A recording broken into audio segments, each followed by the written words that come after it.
Hello, everyone. Welcome to today's podcast. Our guest of today is John, the man to talk to when it goes about crypto. And yeah, John, why don't you tell a little bit more about yourself and what you're doing? Yeah, my name is John O'Connell. I go by the Johnny Crypto. People that know me call me Johnny. Been working in the crypto space since about 2020, but been actively involved personally since 2016 and have a career in enterprise software. Currently, I work at a company called CryptoWorth, but my views on the podcast are my own and don't represent CryptoWorth Corporation. Very nice. And you're in the crypto space since 2016, you're saying.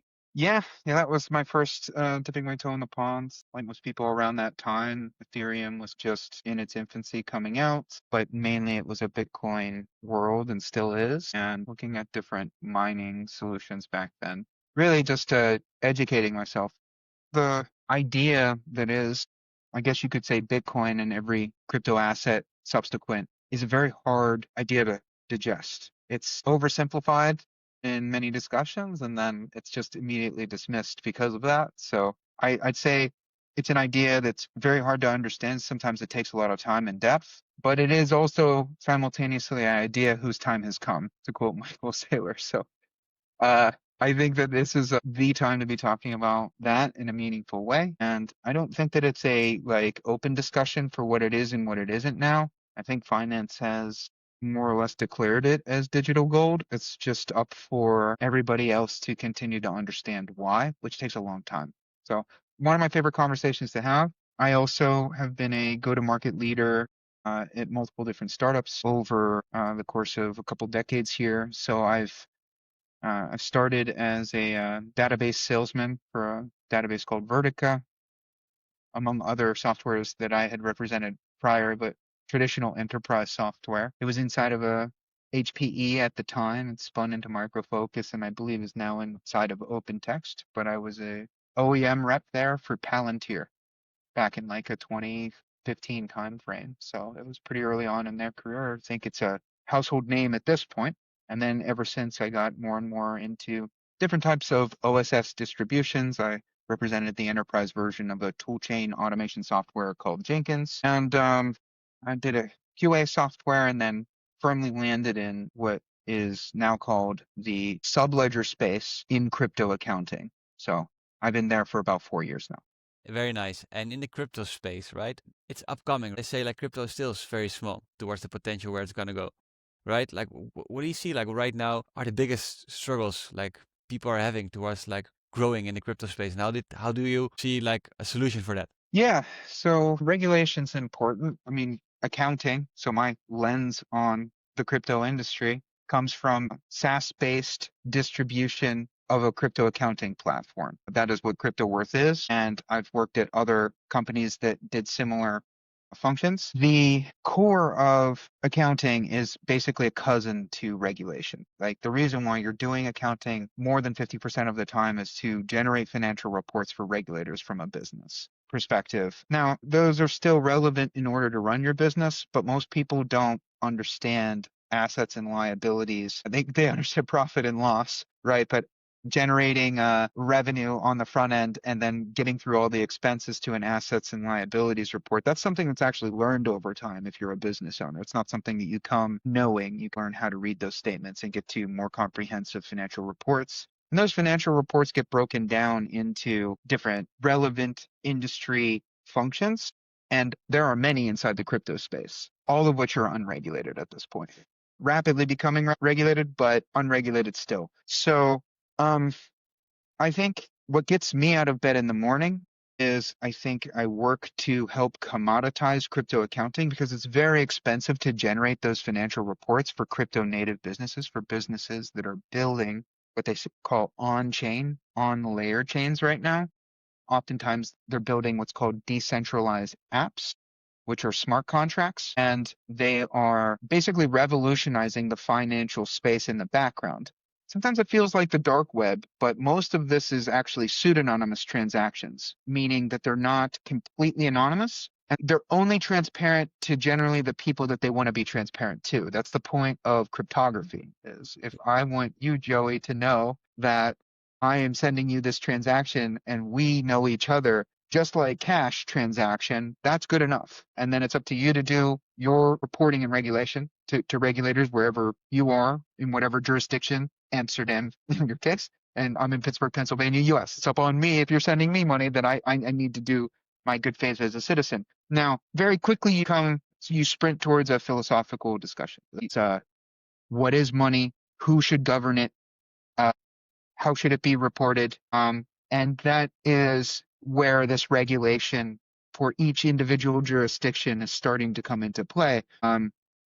Netherlands is very different in the EU than even the UK, than UAE in Dubai, than Pittsburgh, Pennsylvania, US, right? Like they're all very different in requirements. Fortunately for what we do in the crypto accounting space, it's generally for businesses what's called a general ledger report. So from that report, you can actually build a view of a financial picture that you can bring to any jurisdiction. Think of it as being at the top of the mountain. You can come down the mountain into any jurisdiction that you like. The problem with that report is that it's incredibly difficult to get all the data in order to aggregate. So that's the challenge. Yeah, makes sense though. I just want to say like it's super complex, right? Because every country has their own interpretation of the rules. You have to adapt in every little country.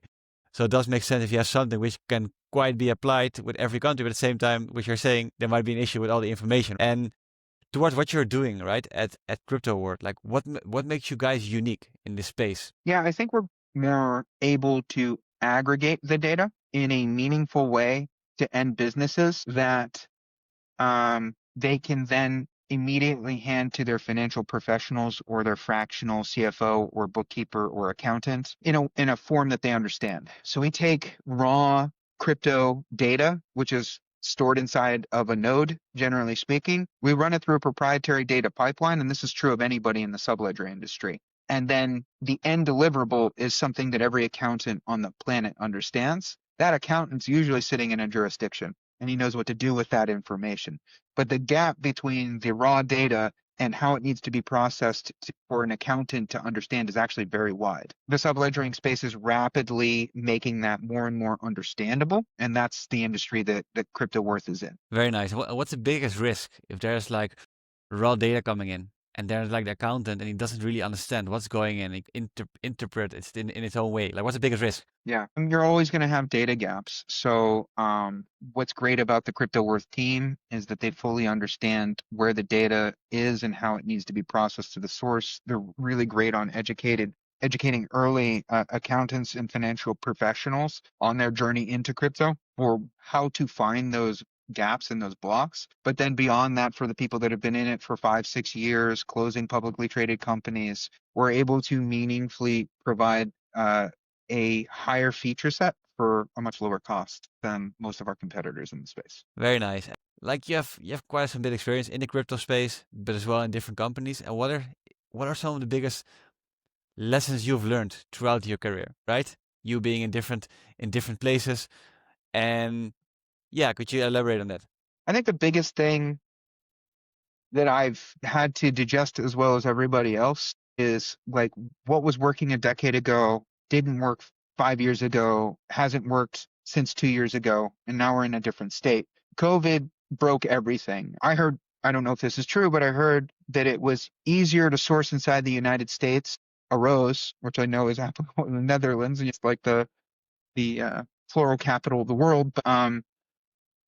It was easier to source them in China prior to COVID in 2019 and sell them inside the United States sourced from China than it was to literally grow them in your backyard. That's how linked the supply chain was globally. And it just ran into a brick wall in 2020. I mean, that's a good analogy, I think, for business development, for go to market, for everything else. Everything that was working in 2019 no longer worked by 2021 in 1 year, right?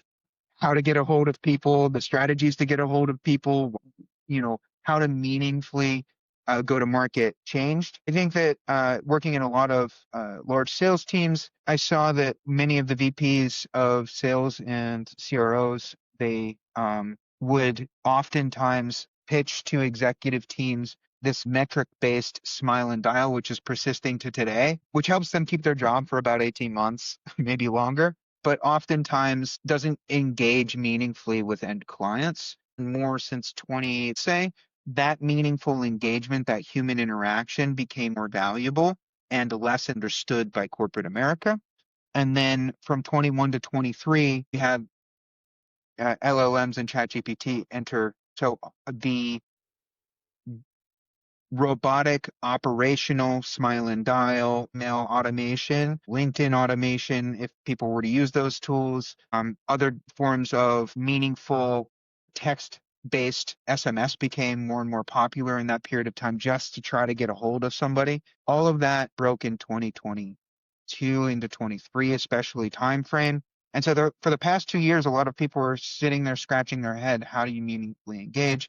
Most people have pivoted into podcast-based strategy or more marketing-based approach, which was successful in 2024, doubling down on ads, doubling down on SEO, doubling down on all these other things because they wanted to leverage LLM in a digital approach. That also has broken down coming into 2025 in a very substantial way. I saw a lot of corporations pivot into a summit-based strategy. I feel like every corporation has a summit now where they're trying to have people come and they're seeding people to pay for it, which is an odd type of approach.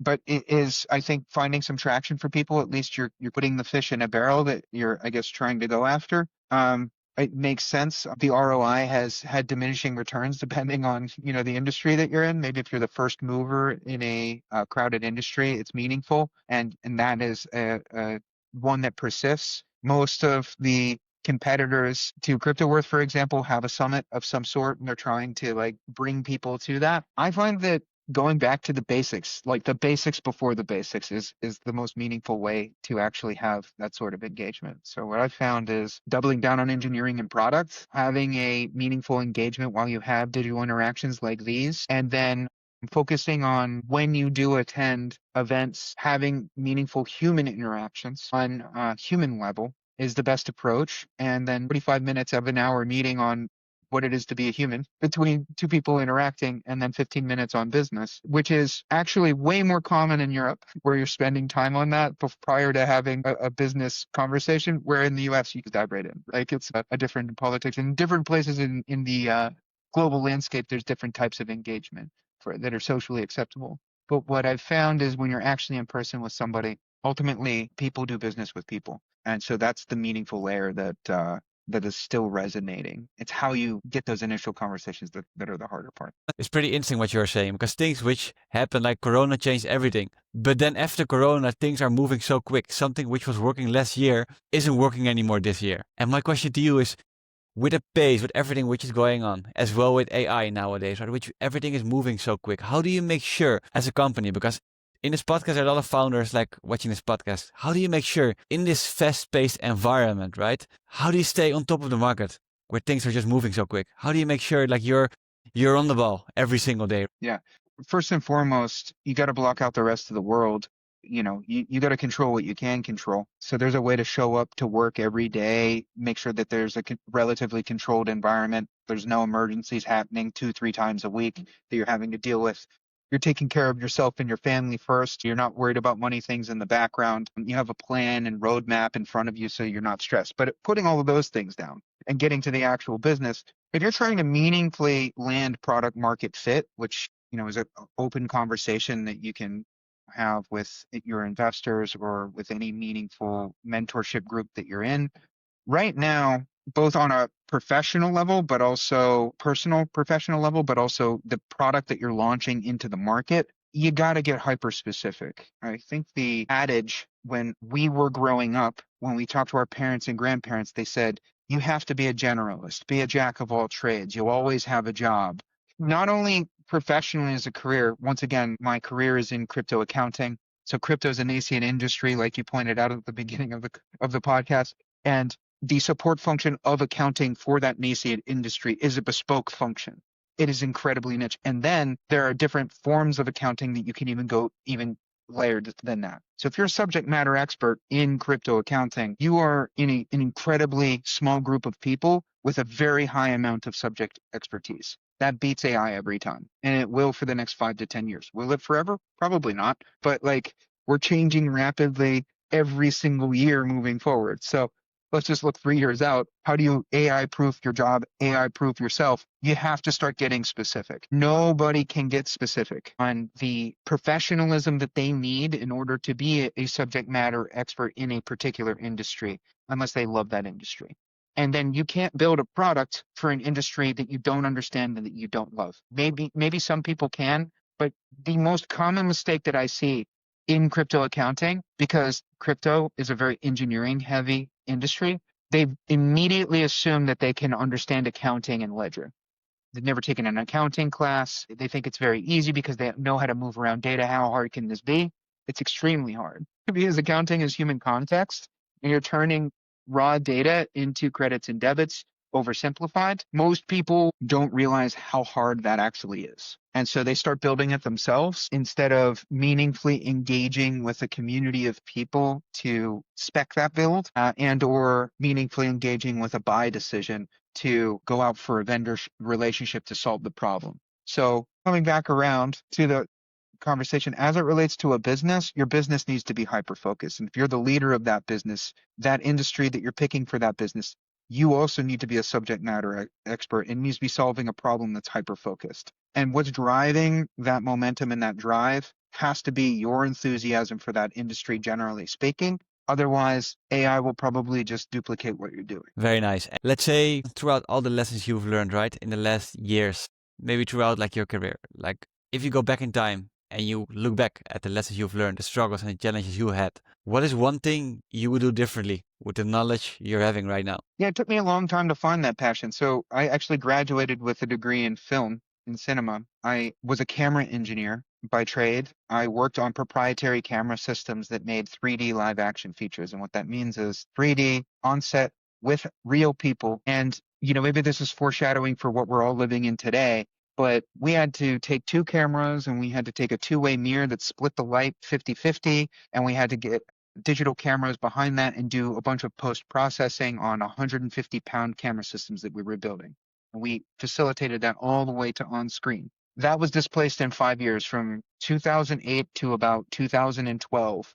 Algorithms, not AI, but just analytics and algorithms, which is what interested me in getting my job in enterprise software that led the rest of my career, displaced that industry. And so now most of that's done, not on set. Some of it still is, but that becomes two governing factors in my career. The first was it's highly specialized. It's not just camera.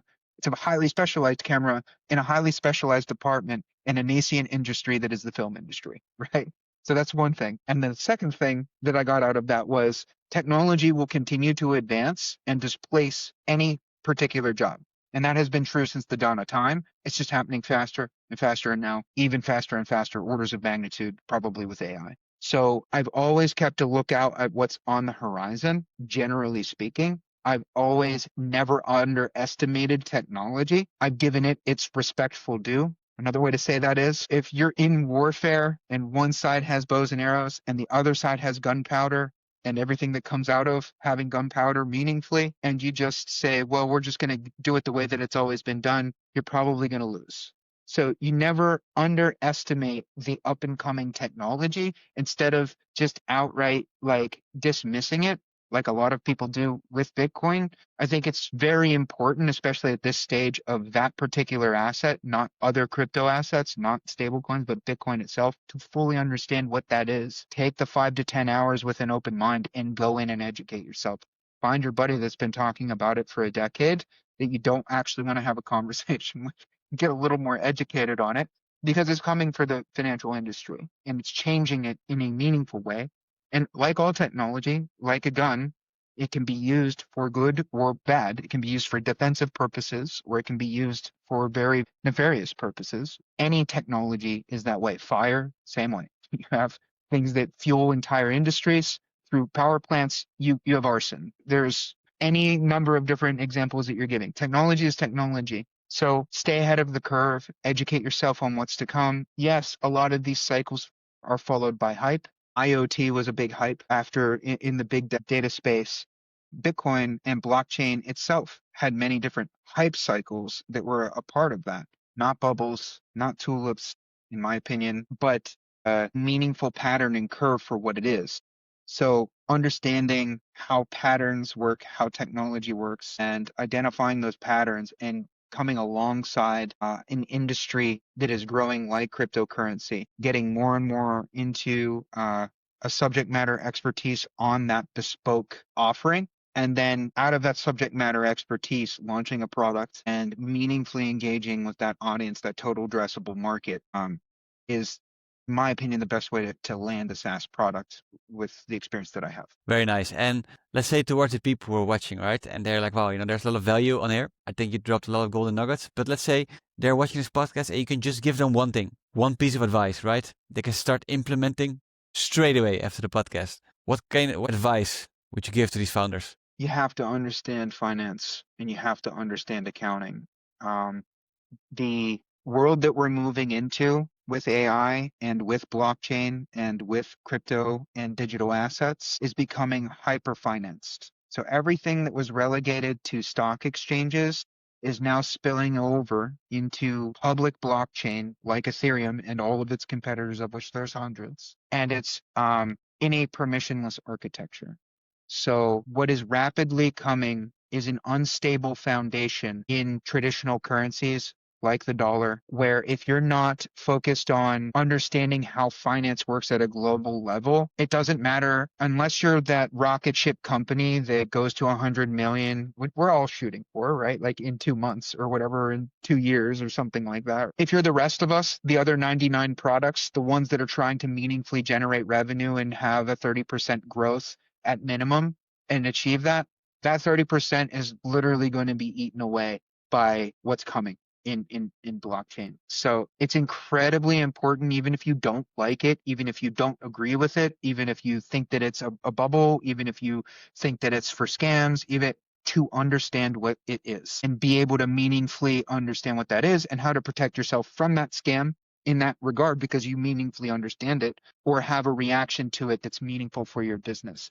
But it's not only on businesses, it's personal finances too. It's something that needs to be understood. And I think in a decade, it will be taught in every major university. It will be taught more meaningfully as how people engage with money. Seems radical right now, but so does LLMs. It feels comfortable by the way that we interact with them because we're used to Google and it's a more meaningful Google search experience, but it's actually radically changing things. And within the past 6 months, even from this conversation, the line between meaningful video content where you knew that that was AI, and now it's actually hard for even the discerning mind to start to understand for the people who know how to operate that AI in a meaningful way is gone. It's very hard. And a lot of the guardrails for that are still being set by the models like GPT-5. So as the submodels catch up to that, more and more we will lose the line between human and digital. Yeah, I love what you're saying. Like,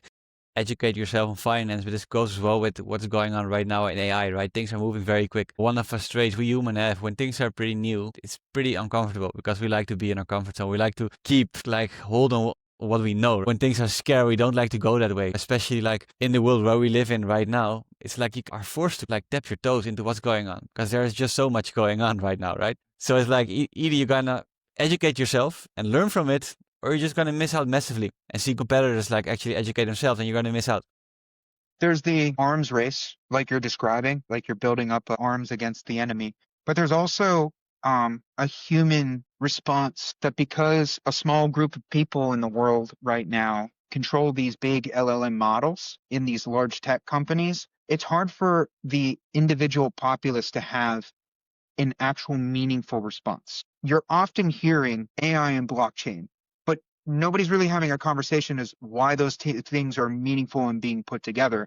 And I think we're getting to the heart of it right now. The heart of why it's meaningful, the heart of why it's important is because it's creating what's called a K-shaped economy. The middle class is all but zero, and there's going to be very poor people and very wealthy people that benefit from this tech bubble. And the only defense against that is most likely blockchain, digital assets, and, cryptocurrencies, right? Because if governments aren't able to meaningfully regulate those tech companies, it will further create that K-shaped economy where the middle class evaporates, all but evaporates. And so you need an education on both the finance side of things, which was the number one recommendation, but you also need an and education on the AI side of things. And as a general populace, the more that we're able to educate ourselves, the more that we'll be able to have a meaningful response to regulators as a defense against, because in most democratic countries, you're electing an official and you have a choice to elect an official that is 80 years old, which the United States apparently loves to do, or you can have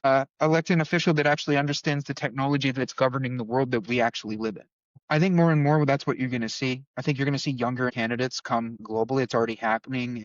I think it was New Zealand, but a couple of other places in Europe where you have meaningful young people who actually understand the world that we're living in and aren't like trying to live in a pseudo Cold War era of how we're interacting with the world. Those elected officials, maybe call me optimistic, but better understanding technology and AI and blockchain and others can more meaningfully engage with those tech giants and potentially put more formal and rigid regulation in place so that industry can still do what it does, but it doesn't create an ever widening gap between wealthy and poor. And for the people who are watching this podcast, what are some of the ways they can connect with you? They're like, wow, we want to learn more. I might want to educate myself as well. What are some of the ways I can connect with you? Yeah, once again, I am the Johnny Crypto across most socials. I am more meaningfully on LinkedIn. That's probably my most common platform. And so they can always reach out to and connect with me, follow me there for more content. There's going to be more content coming out on podcasts like yours. And please check out CryptoWorth. It's a great project that I'm working on. Obviously, I don't speak for CryptoWorth in this engagement, just my own personal thoughts and opinions, but a great product. Very nice. Thanks, D Johnny Crypto, for being on this podcast, for sharing all your value. Everyone who's watching the podcast, I'm going to make sure to put all the links down below so you can really easily find them. Yeah, thanks for tuning in and see you in the next episode. Thanks, everybody.